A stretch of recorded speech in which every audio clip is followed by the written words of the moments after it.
Hello students, today we are going to take your NCERT examples of nuclei. So first example NCERT की example 13.1 is given the mass of iron nucleus as 55.85 U and A is equal to 56, find the nuclear density. तो बेटा आप सबको पता है जो density होती है, डेंसिटी किसके बराबर होती है, density is equal to mass upon volume. Clear. और आपको मास जो है आयरन न्यूक्लियस का एम दिया हुआ है आपको कितना 55.85 you. What is you? You is atomic mass unit. तो बेटा एम की वैल्यू कितनी है, कितनी दी है आपको 55 कितनी दी है 55.85 यू. तो यू को आप कन्वर्ट कर लीजिए केजी में, तो कितना आ जाएगा 55.85 into U is equal to 1.667 into 10⁻⁻27 kg. Clear. तो आपका जो m होगा वो किसके बराबर आ गया, इसको कैलकुलेट करेंगे तो it comes out to be something like 93.10 into 10⁻⁻27 kg. तो मास आ गया आपका. ठीक है. No you have to calculate volume. तो वॉल्यूम जो होता है वो किसके बराबर होता है, न्यूक्लियस है तो स्फेरिकल है 4/3 पाई आर क्यूब. ठीक है. तो यहाँ से आ जाएगा 4/3 पाई आर क्यूब. बेटा आर की वैल्यू आप सबको फाइंड आउट पढ़ी है आपने. आर किसके बराबर होता है, आर नॉट ए की पावर 1/3. और आर नॉट जो होती थी वो 1.2 फर्मी होती थी, मीन्स 1.2 इंटू 10⁻⁻15 मीटर.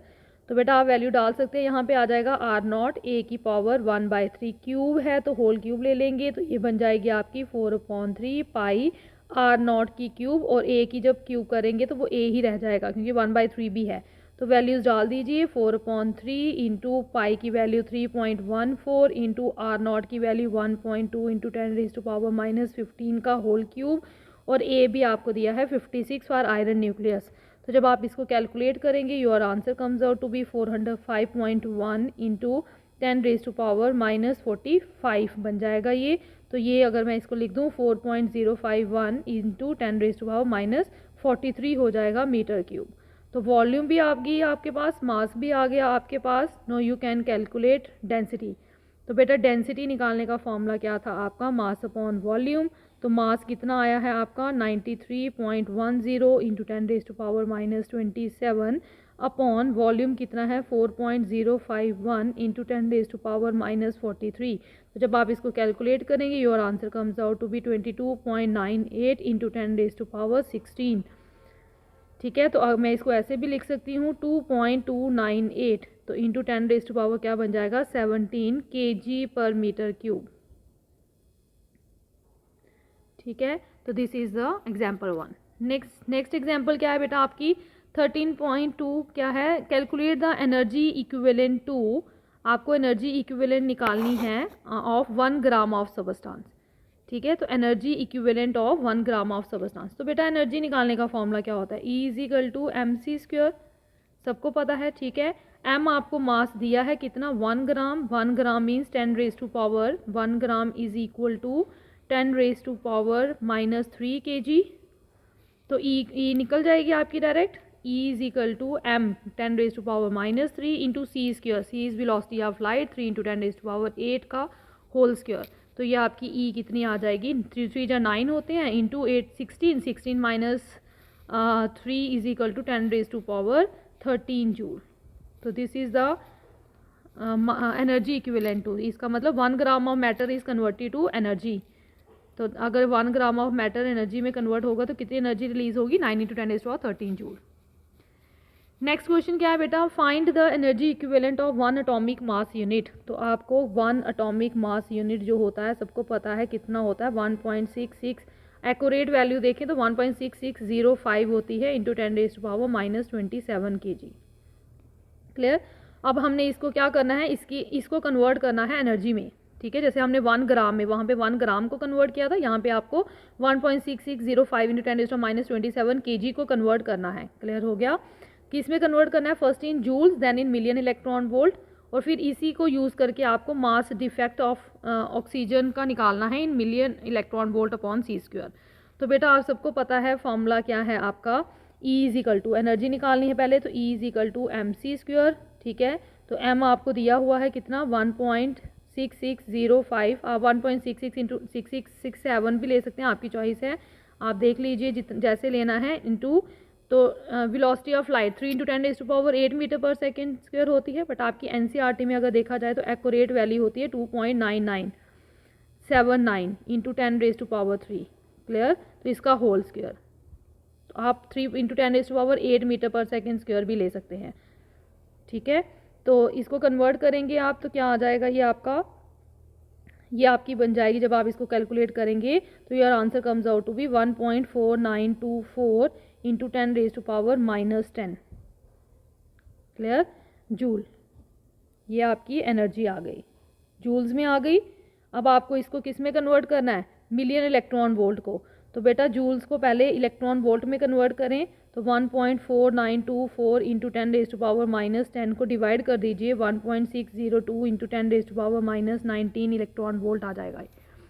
ठीक है, क्योंकि 1 electron volt is equal to 1.602 into 10⁻⁻19 joule, तो 1 joule is equal to 1.602 into 10⁻⁻19 electron volt. तो जब आप इसको कैलकुलेट करेंगे your answer comes out to be 0.9315 into 10⁻9 electron volt.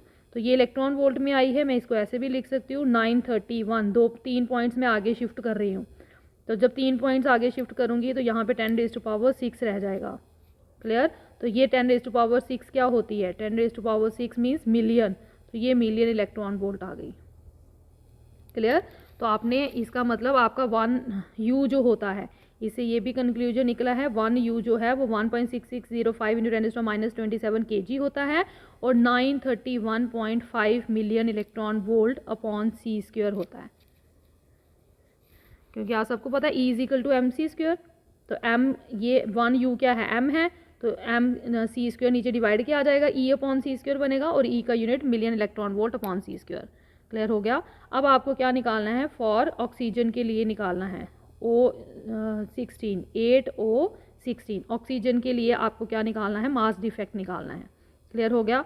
तो बेटा मास डिफेक्ट डेल्टा एम किसके बराबर आएगा, किसके बराबर आएगा आपका, आप सबको पता होना चाहिए ये।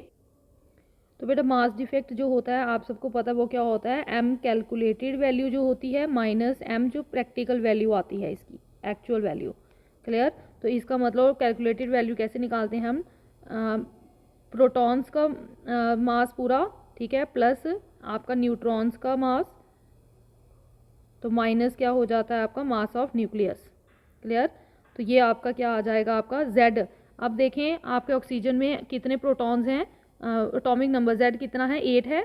ठीक है, तो 8 प्रोटॉन्स आगे, मास ऑफ 1 प्रोटॉन जो होता है सबको पता है 1.00727 होता है। ठीक है, प्लस A माइनस Z, तो 16 माइनस 8 कितने होते हैं, दोबारा 8 होते हैं, इंटू मास ऑफ न्यूट्रॉन कितना होता है 1.00866। ठीक है, तो इस माइनस मास ऑफ न्यूक्लियस, तो न्यूक्लियस का मास जो है बेटा वो कितना होता है आपका 15 पॉइंट्स, पूरा 16 नहीं होता है, 15.99493 होता है। ठीक है, U। तो ये जो आपका है, ये जब आप इसको कैलकुलेट करेंगे तो your answer comes out to be 0.13691 U। तो ये आपका मास होता है। क्लियर हो गया। तो इतने मास का एनर्जी इक्विवेलेंट निकालना है। तो एनर्जी इक्विवेलेंट बेटा किसके बराबर आ जाएगा, E is equal to delta M into C square. ठीक है, delta M into C square. तो ये क्या बन जाएगा आपका, डेल्टा एम क्या है, डेल्टा एम क्या है आपका 0.13691। ठीक है, क्लियर हो गया। और U जो होता है आप सबको पता है बेटा, U किसके बराबर होता है, ये U है ना, तो U किसके बराबर होता है, ये अभी पढ़ा आपने 931.5 मिलियन इलेक्ट्रॉन वोल्ट अपॉन सी स्क्वायर, और ये सी स्क्वायर भी साथ में था, तो सी स्क्वायर कैंसिल हो जाएंगे, तो मिलियन इलेक्ट्रॉन वोल्ट में आपकी एनर्जी आ जाएगी 127.5 मिलियन इलेक्ट्रॉन वोल्ट। ठीक है, तो अगर आपको सिर्फ एनर्जी इक्विवेलेंट निकालनी है तो आप यहाँ पे E इज इक्वल टू सीधे डेल्टा एम, इतनी ही एनर्जी आएगी आपकी। ध्यान से देखिए डेल्टा एम कितना दिया है आपको 0 पॉइंट, यहाँ से निकाल सकते हैं आप इसको ऐसे भी, 0 पॉइंट एनर्जी 13691 U।